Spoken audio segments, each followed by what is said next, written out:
CDF of x only. So in other words, what would be the fx of A? Okay, what would be the fx of A? So when I'm saying that, so fx of A means what is the probability that x is less than or equal to B? So the probability that when x is less than or equal to A, that this is same as that there is no restriction on y, so y can be anything. So I can say that y goes between minus infinity to infinity. And then you can write this as the double integral. So this would be the integral of f of xy dx dy. Okay. F of x dx dy. Oh, okay. I mean, if you want to argue even more generally, not writing in the terms of sums or integrals, because if I try to write this as integrals, then this would be valid only for continuous time random variable, but I want to argue in such a way that it should be true for both discrete and continuous random variable. So can I say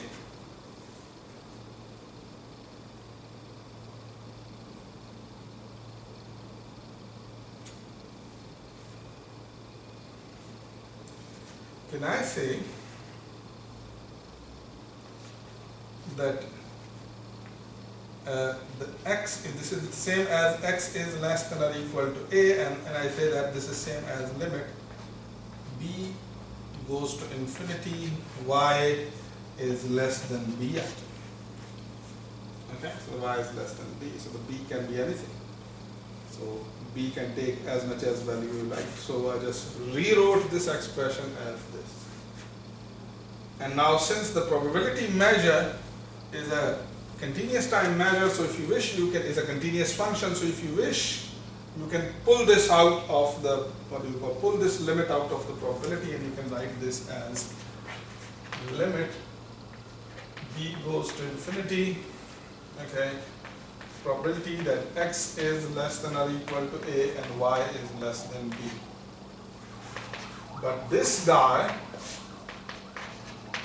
limit b goes to infinity, this guy is same as f of AD. And now if you substitute the limit, so it's going to be f of A infinity.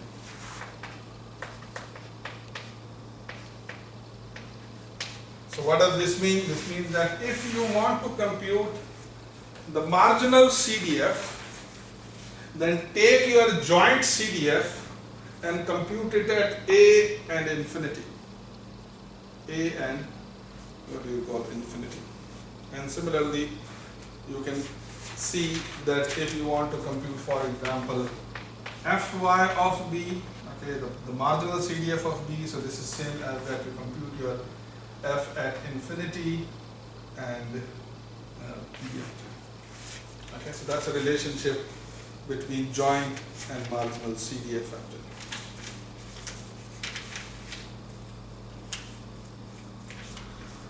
Okay.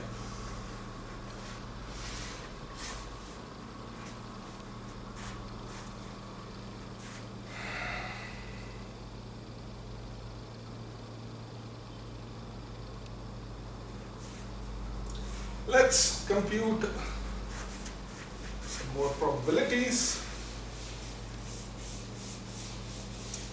How about if I say that using the joint CDF, I want to compute this probability. What is the probability that x is bigger than A and y is bigger than B? So using the joint CDF or the marginal CDF, or using the joint and marginal CDF both, I want to compute this probability. So imagine for two random variables, you know the joint CDF and their marginal CDF, and using the joint and marginal CDF, can you compute these probabilities directly? The answer is yes actually. And how you can do it? In order to do it, what you can do, so you can have 1 minus, so I can apply, what do you call,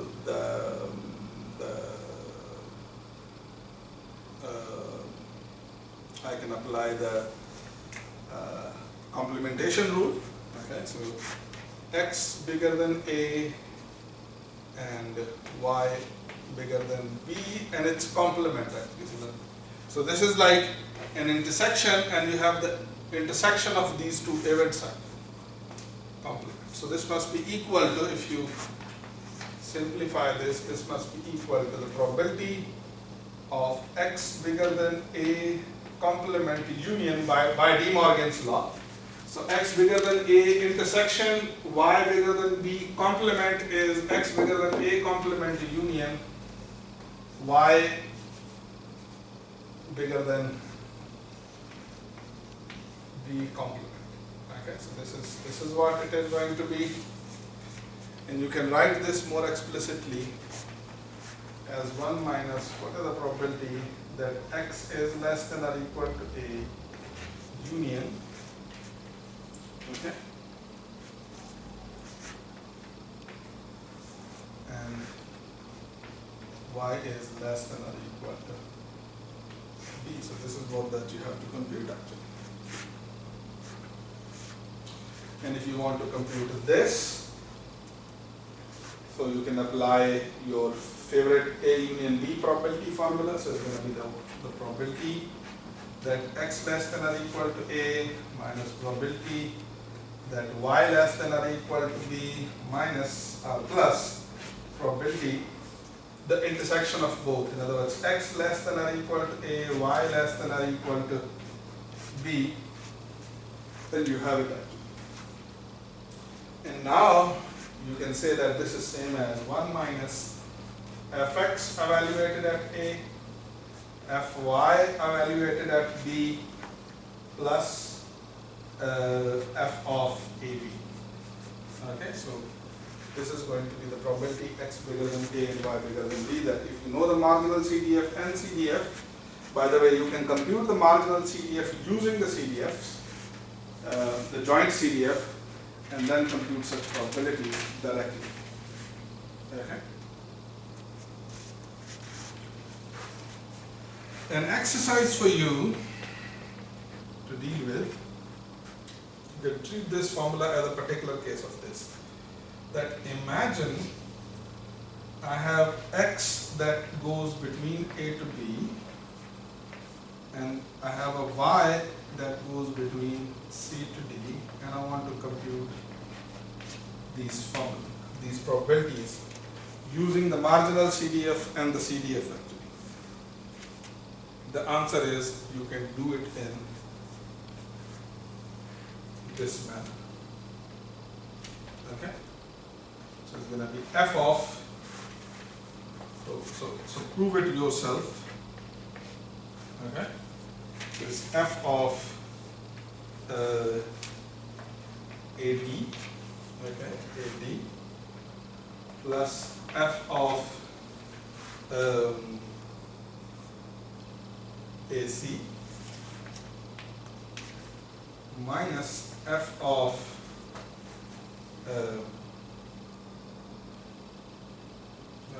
this must be BD, f of BD, f of BD minus f of AC plus f of AC, f of AC minus f of AD minus f of BC. This is an interesting formula that you have to prove yourself using the definition of joint CDF and some tricks actually.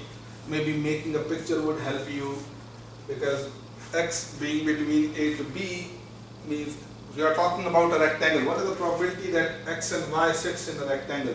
So try to draw a rectangle, and using that rectangle come up with this expression. So you can compute such probabilities mainly using, what do you call, the joint CDF actually. Okay. multinomial distribution. So if you are dealing with, for example, more than 2 random variables, then how to compute such probabilities? One thing that you already have is that imagine you have 3 random variables and you want to have a joint of CDF, then or you want to do this stuff for a joint of 3 random variables, then it's going to involve the triple integrals actually. And your CDF is going to be a function not of the 2 random variable, 2 quantities, but it's going to be the function of 3 quantities. So let me just write more explicitly and then do one example actually, especially in discrete time case.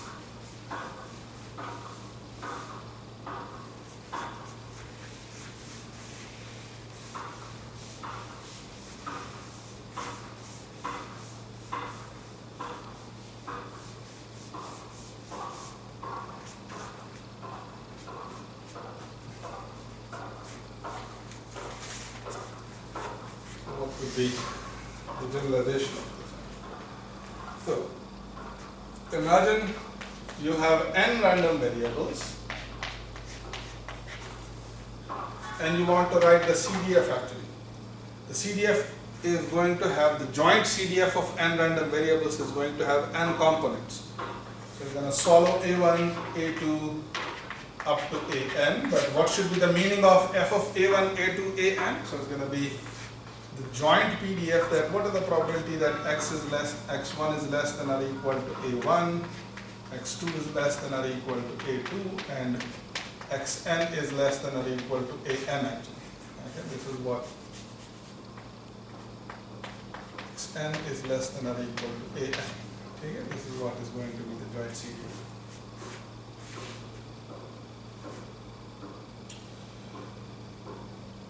How does the joint PDF is going to be? The joint, this is joint CDF.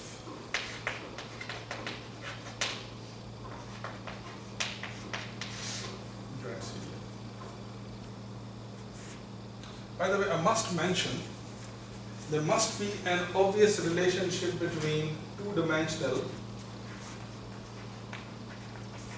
CDF and PDF. So, as in one dimension, you take your CDF and differentiate it with respect to x, you get the PDF of x. The question is, do you have a similar kind of a relation in 2 dimension? Or for the 2 random variables, the answer is yes.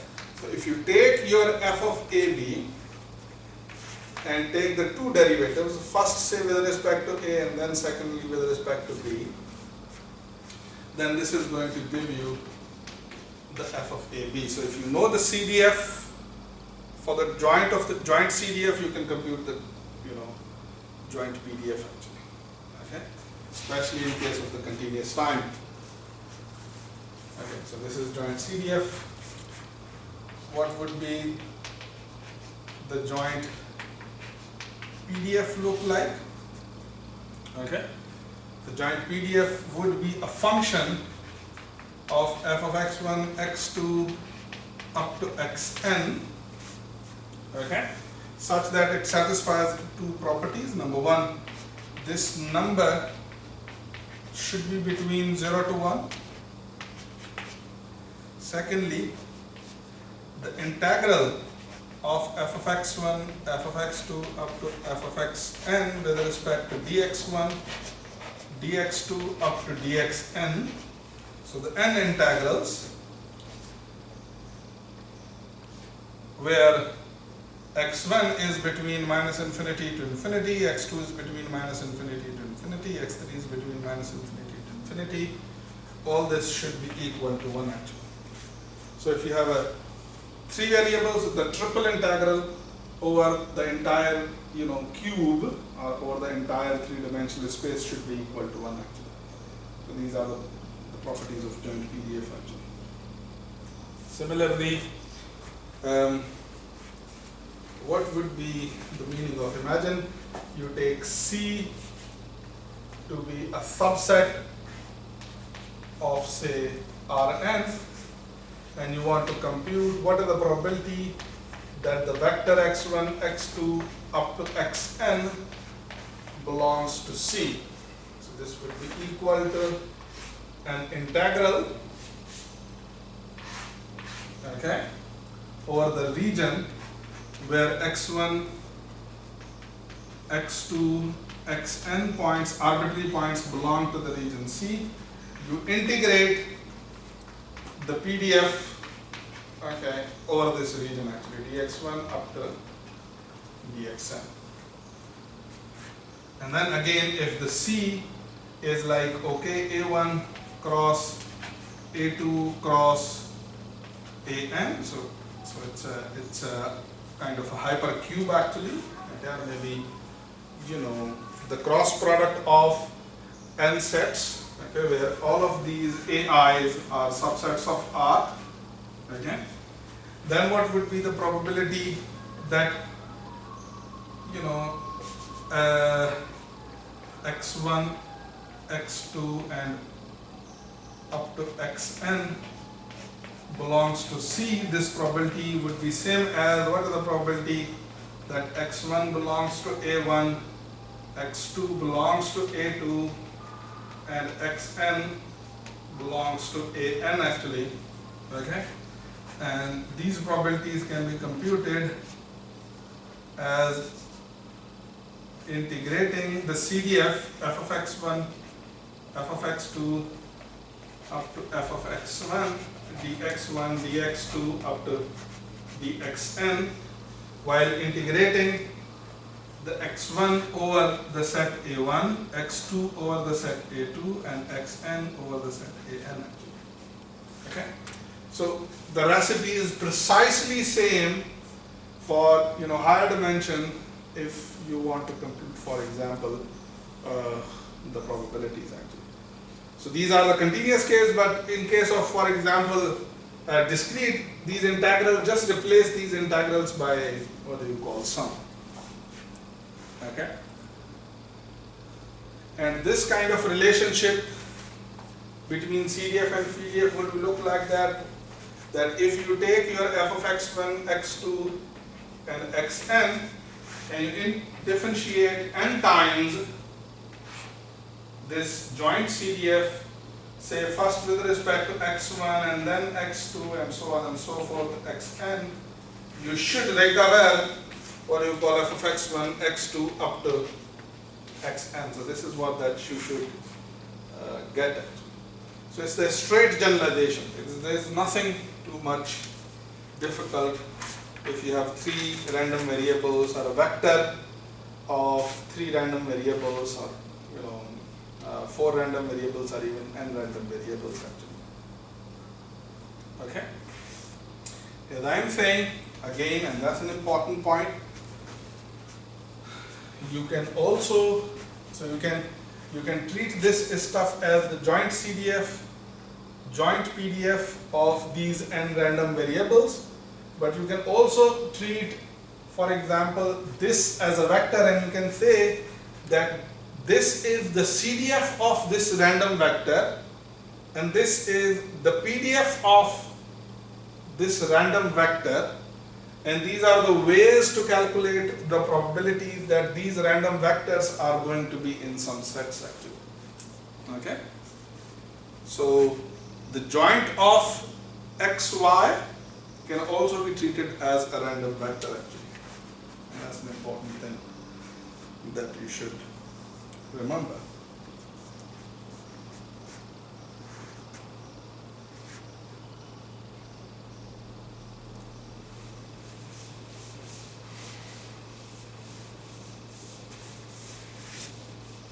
Let's do one example.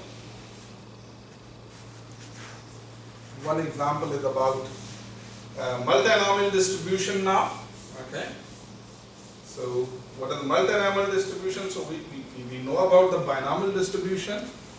So in binomial distribution, we know that you do the fixed number of trials, but Bernoulli trials actually, where each trial has two possibilities, like failure, pass or fail, 0 or 1, win or lose, black or white actually. But what if that you consider the an experiment which is like rolling a die, in which you do a trial. There are so there are 6 possible outcomes that you can have actually. Okay, so it's not like Bernoulli trial. Okay, you can make a Bernoulli trial out of it, but if you are rolling a die, there are 6 possible outcomes you can have. So in other words, you have an experiment, okay, that are a trial that can result in, for example, 10 different outcomes, or 20 different outcomes, or 100 different outcomes, or n different outcomes actually. With each outcome has some probability, okay? And then you do this trial for some fixed number of times. Then the question is how to write the probability distribution of such kind of a function actually. So imagine x is a random variable, okay, that takes, for example,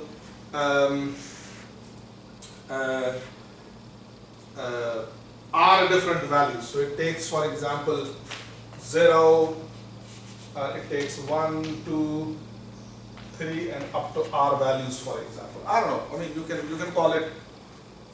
Maybe if you wish, you can call it x1, x2, up to xr actually. So it takes r different values. So in other words, it's an experiment in which there can be r possible outcomes actually, and the probability that x would result in x1 is, let's call this p1 actually, okay, and probability that x will result in outcome x2, let's call this p2, and so on and so forth.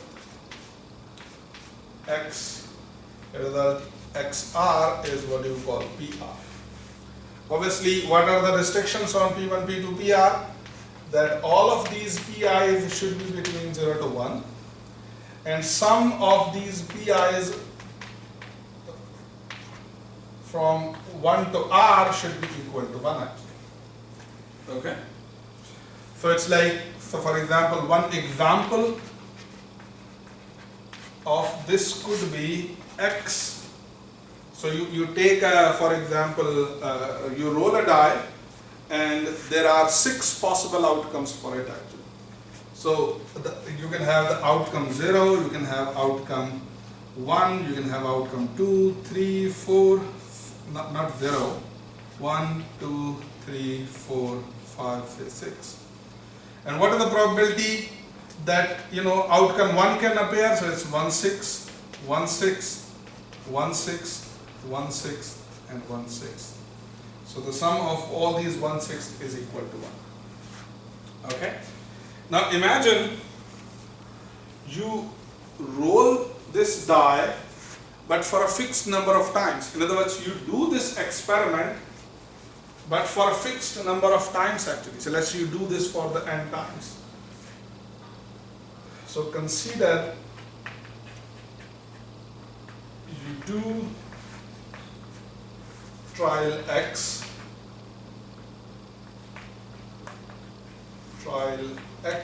but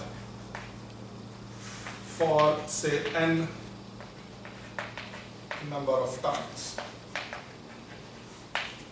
Okay, n number of times actually. Okay, or the multinomial trial. We can also call this trial x as the multinomial trial. Okay, and there are what you call, and you do it for the fixed number of times. What do you call n times? The question is, in this n times, sometimes x1 will appear, sometimes x2 will appear, sometimes x3 will appear actually. xr will appear. Imagine out of this n, and 1 times is the times when x1 appears. Okay? And 2 times x2 appears, and similarly nr times xr appears actually. What should be the restriction on n1 plus n2 plus n1, n2 and nr, that when you add all of these times, okay, nr, you should get what you call n. Okay. Now here is the thing that you will have to do. So imagine I want to compute what is the probability that x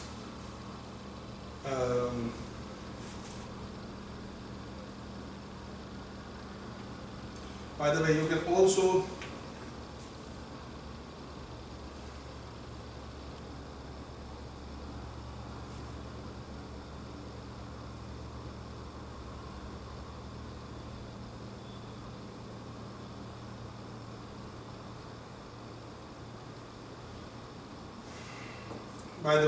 if you are interested in computing the probabilities, okay, let me just add one more thing.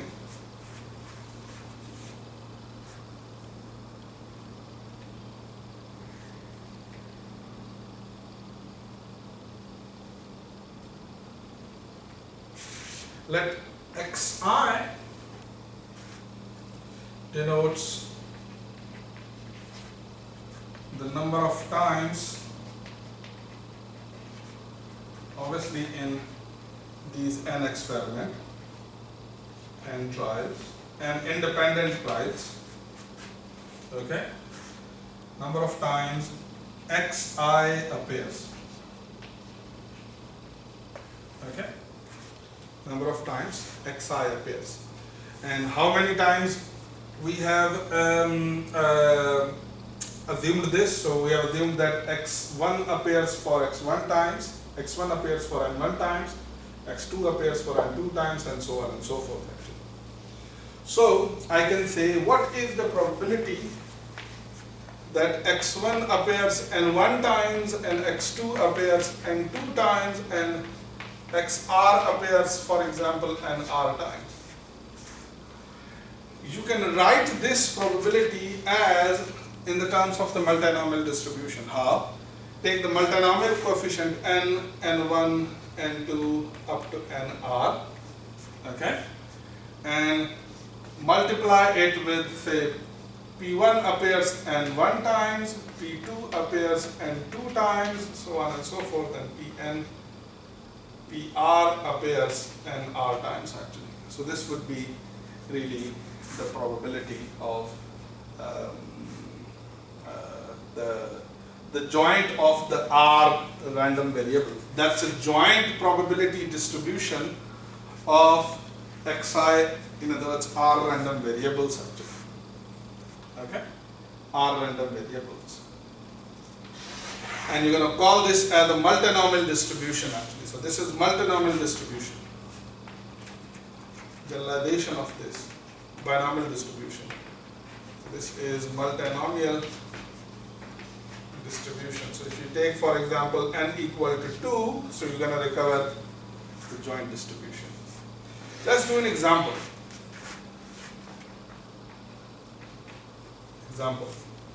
So example goes like this actually.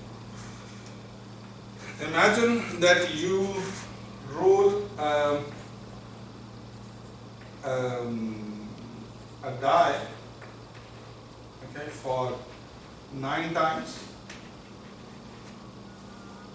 You roll a die 9 times, okay, and say x1 represents the number of times in this 9 times 1 appears,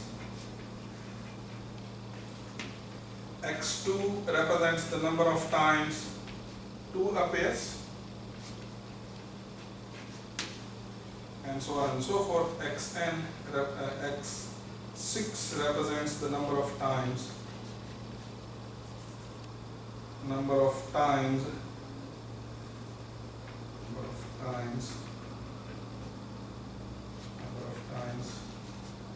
six appears. Okay? Alright? Now here's the interesting question. What is the probability that 1 appears 2 times, 3 times, 2 and 3 appears twice, 4 and 5 appears once,